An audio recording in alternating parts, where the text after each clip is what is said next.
IPL নিলামে বড় অঙ্কের অর্থ দিয়ে বাংলাদেশি কাটার মাস্টার মোস্তাফিজুর রহমানকে দলে ভিড়িয়েছে শাহরুখ খানের কলকাতা নাইট রাইডার্স। আর এই ঘটনাকে কেন্দ্র করেই এবার চরম তোপের মুখে পড়েছেন বলিউডের বাদশাহ শাহরুখ খান। তাকে গাদ্দার বা দেশ বলে আখ্যা দিয়েছে ভারতের উত্তরপ্রদেশের কট্টরপন্থী বিজেপি নেতা সঙ্গীত সোম।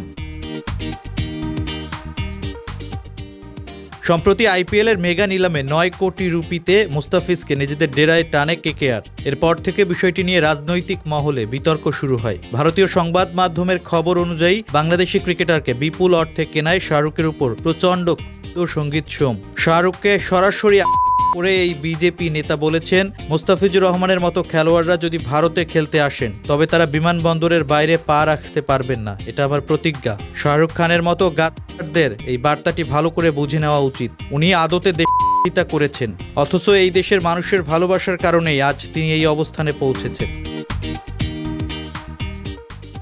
সঙ্গীত সোম আরও অভিযোগ করেন যে শাহরুখ ভারতের অর্থ ব্যবহার করে ভারতের স্বার্থ কাজ করছেন। তার কথায়, আপনি এই দেশ থেকে টাকা কামাচ্ছেন আর সেই টাকা দিয়ে দেশাচরণ করছেন। কখনো পাকিস্তানকে আর্থিক সহায়তা দেওয়ার কথা শোনা যায়, আবার কখনো মুস্তাফিজের মতো খেলোয়াড়দের কেনা হচ্ছে। এই দেশে আর এসব বরদাস্ত করা হবে না, জন্য এখানে কোনো জায়গা নেই। উল্লেখ্য, এর আগেও একাধিকবার শাহরুখ খানের রাজনৈতিক অবস্থান ও প্রতিবেশী দেশগুলোর সঙ্গে সম্পর্ক নিয়ে বিতর্ক তৈরি করার চেষ্টা করা হয়েছে। তবে এবারে সরাসরি সম্বোধন পরিস্থিতিকে আরও উত্তপ্ত করে তুলেছে।